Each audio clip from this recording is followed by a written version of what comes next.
আসসালামু আলাইকুম সবাইকে। কেমন আছেন সবাই? আশা করি সবাই ভালো আছেন।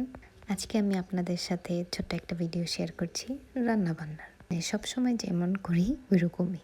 আজকে আমি রান্নার জন্য নিয়েছিলাম মূলার ধেড়া বলে এগুলা। মূলার ধেড়া রান্না করব শুটকি দিয়ে, আর লাউ পাতার ঝোল রান্না করব শিং মাছ দিয়ে। যাই হোক, এখানে আমি ঝোলটা বসিয়ে দিচ্ছিলাম আরকি। শিং মাছ দিয়ে ঝোলটা রান্না করব সেটা। আমি ঝোলের মধ্যে এত কোনো মশলা বেশি ইউজ করি না।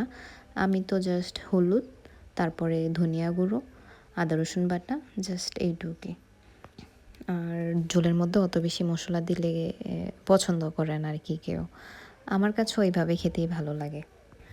যাই হোক, এখানে আমি শিং মাছটা দিয়ে কষিয়ে তারপরে ঝোলটা রান্না করব আরকি।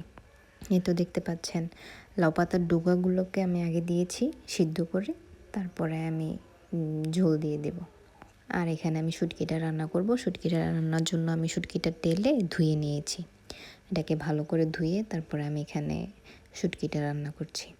শুটকিটা একটু ভেজে নিয়েছি। ভেজে নিয়ে তারপর এটার মধ্যে আমি পেঁয়াজ দিব। পেঁয়াজ দিয়ে আদা রসুন বাটা, ধনিয়া গুঁড়া, হলুদ, মরিচ দিয়ে তারপর রান্না করব। মূলার ধেড়া সাধারণত শুটকির দিয়েই ভালো লাগে আরকি। শুটকি জাতীয় যেকোনো শুটকি দিয়ে, তারপরে বা চিংড়ি মাছ দিয়ে, এগুলা দিয়ে খেতে ভালো লাগে। যাই হোক, মূলার মধ্যে নাকি মরিচ তেমন যায় না বা খাটে না, তো আমি একটু মরিচ বেশি দিয়ে ফেলেছিলাম। আপনারা আপনাদের মন মতো রান্না করবেন। যাই হোক, আর এই মূলার এই ধেড়াগুলা খেতে এত বেশি ভালো লাগে, অনেক বেশি মজা লাগে এভাবে রান্না করে খেতে। আর কার কার পছন্দ মূলা? যাই হোক, এখানেই তো আমার ঝোল হয়ে আসছে। ঝোলের মধ্যে আমি এখন পাতাগুলা দিয়ে দিব। পাতাগুলা দিয়ে ভালোভাবে এটাকে আমি বলক আনাবো, রান্না করব। তারপরে মাছগুলাকে আবার দিয়ে দিব, কারণ আমি মাছগুলা উঠিয়ে ফেলেছি। যদি না ওঠাই তাহলে মাছগুলা ভেঙে যাবে, খেতে কাটা কাটা লাগবে, তাই আমি উঠিয়ে রেখে দিয়েছি আগে মাছগুলা।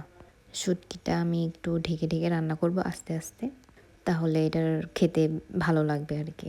এটার মধ্যে আমি কিছুটা কাঁচামরিচ দেব। কাঁচামরিচ আর ধনিয়া পাতা দিলে এটার যে মূলার গন্ধটা, ওই গন্ধটা তেমন থাকবে না, বা শুটকিরও তেমন একটা স্মেল থাকবে না। যাই হোক, আমার এই তো মূলা রান্না হচ্ছে, দেখছেন আমি মাছগুলো পরে দিয়ে দিয়েছি। লাউ পাতার ঝোল তো আমার কাছে খুব ভালো লাগে, আমার ফেভারিট যে লাউ পাতার ঝোল। আর এই শীতের দিনে তো নতুন নতুন সবজি বা শাক টাক এগুলা পাওয়া যায়, খেতেও ভালো লাগে। শীতের দিনে তো অনেক রকমের শাক পাওয়া যায়, কলমি শাক, মটর শাক।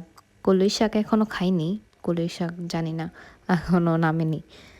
যাই হোক, এখানে আমি ঝোলের মধ্যে কিছুটা ধনিয়া পাতা দিয়েছি। এখানে ধনিয়া পাতাটা দিই কারণ আমার এখানে সবাই দেয়, তাই আমিও দিই। যাই হোক, এই তো আমার রান্না হয়ে আসছে। আর এখানে আমার মূলার ধেড়াও রান্না হয়ে আসছে। এখানে আমি ধনিয়া পাতা দিলাম। ধনিয়া পাতা দিয়ে এটাকে ভালোভাবে নেড়ে চেড়ে তারপরে এটাকে আমি নামিয়ে ফেলবো। এটা হয়ে গেছে আর কি। এভাবে রান্না করলে এগুলা খেতে অনেক ভালো লাগে আর কি। আর আজকে বেশি কিছু রান্না করব না। আর আজকে রান্না করেছিলাম মলায়া মাছ। সাথে মলায়া মাছ, আলু, পেঁয়াজ, টমেটো দিয়ে মলায়া মাছ রান্না করব। মলায়া মাছটা না আলু, পেঁয়াজ, টমেটো দিয়ে এভাবে রান্না করলে খেতে অনেক ভালো লাগে। আর এগুলা তো একটু ছোট ছোট না মাছ, এগুলা একটু হালকা ভেজে এভাবে রান্না করলে খেতে খুব ভালো হয়। আপনারাও এভাবে রান্না করে খেয়ে দেখবেন কেমন হয়। যাই হোক, আজকে তেমন বেশি বড় ব্লগ করিনি। ভালো থাকবেন সবাই। আল্লাহ হাফেজ।